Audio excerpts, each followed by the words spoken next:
ये बाइबल ये क्या चीज है जिसमें से एक आयत पढ़ी और वो लड़का कांपने लग गया। ये यीशु कौन है जिसके नाम से प्रार्थना करी और वो लड़का मेरी आंखों के सामने ठीक हो गया। ये यीशु कौन है?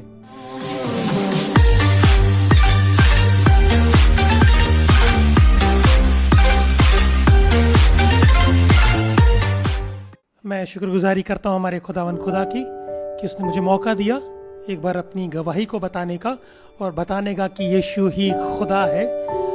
यीशु मसीह को जानने से पहले मेरी जिंदगी बहुत बेकार जिंदगी थी। एक बदकार जिंदगी में गुजार रहा था और लड़ाई झगड़ा सिगरेट शराब हर एक बुरी चीज की लत में मैं था। और एक दिन ऐसा हुआ कि मुझे अपनी ज़रूरतों के लिए पैसे की ज़रूरत थी, लेकिन मेरे पास पैसे नहीं थे। मेरे पास एक गिटार था और मैंने सोचा कि मैं अपने गिटार को बेच दूंगा और उसके बाद जो भी पैसा आएगा अपने गिटार को बेचने के बाद अपनी सारी ज़रूरतों को मैं पूरा करूंगा। तो अपना गिटार को बेचने के लिए मैं जगह जगह भटका, किसी ने मेरा गिटार लिया नहीं। फाइनली मुझे एक भाई मिला, इस भाई के बारे में मैं बाद में बताऊंगा आपको। एक भाई मिला, इसने कहा वहां पे चर्च है, वहां चले जाओ, वो लोग आपका गिटार खरीद लेंगे। मैंने कहा ठीक है। तो मैं जब चर्च में पहुंचा तो वहां पे एक पास्टर से मैंने मुलाकात करी और मैंने पास्टर से कहा कि मुझे अपना गिटार बेचना है, क्या आप मेरा गिटार खरीदेंगे? तो पास्टर ने कहा ठीक है राहुल, हम आपका गिटार खरीद लेंगे, लेकिन मेरे पास अभी पैसे नहीं है। एक काम करो, अपना गिटार यहाँ छोड़ जाओ और संडे को हमारे यहाँ पे एक छोटा सा प्रोग्राम होता है, उस प्रोग्राम को भी देख लेना और अपने पैसे भी ले जाना। तो मैं संडे को चर्च के गया अपने गिटार के पैसे लेने के लिए। तो वहां पे चर्च सर्विस लगी हुई थी और उस चर्च सर्विस के दौरान एक लड़का वहां पर आया अपने परिवार के साथ और उस लड़के की मम्मी ने बोला हम जगह जगह गए, मंदिर गए, मस्जिद गए, गुरुद्वारे गए, लेकिन मेरे बेटे का कुछ हुआ नहीं, क्योंकि उस लड़के के अंदर एक दुष्टात्मा थी, एक बदरू थी, ऐसा उसकी मम्मी ने बताया। तो जो पास्टर थे उन्होंने कहा आपका बेटा बिल्कुल ठीक हो जाएगा, लेकिन शर्त यह है आपको प्रभु यीशु मसीह को धन्यवाद कहना पड़ेगा आपके बेटे के ठीक हो जाने के बाद। मैं वहीं पीछे खड़ा हुआ था और मैं कहता सब बकवास की बात है, कुछ नहीं होता, सब ड्रामेबाजी है, अभी थोड़ी देर में बोल देंगे जादू टोना चला नहीं, आप बाद में आ जाना। तो पास्टर ने बाइबल खोली और बाइबल में से एक आयत निकाली और उसमें से निकाल के पढ़ा। मैं आपके सामने पढ़ना चाहूंगा।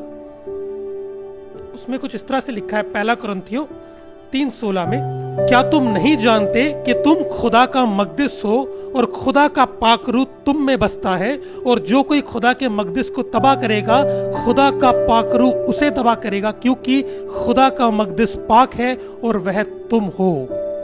जैसे ये बात बोली वो लड़का जिसके अंदर दुष्टात्मा थी वो कांपने लग गया। उसके ऊपर हाथ रखा, प्रार्थना करी, वो लड़का मेरी आंखों के सामने ठीक हो गया। मेरे जहन में 3 सवाल आए।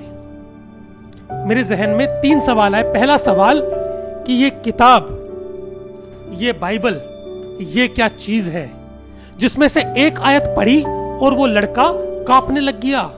दूसरा मेरे जहन में सवाल आया कि ये यीशु कौन है? ये यीशु कौन है जिसके नाम से प्रार्थना करी और वो लड़का मेरी आंखों के सामने ठीक हो गया? ये यीशु कौन है?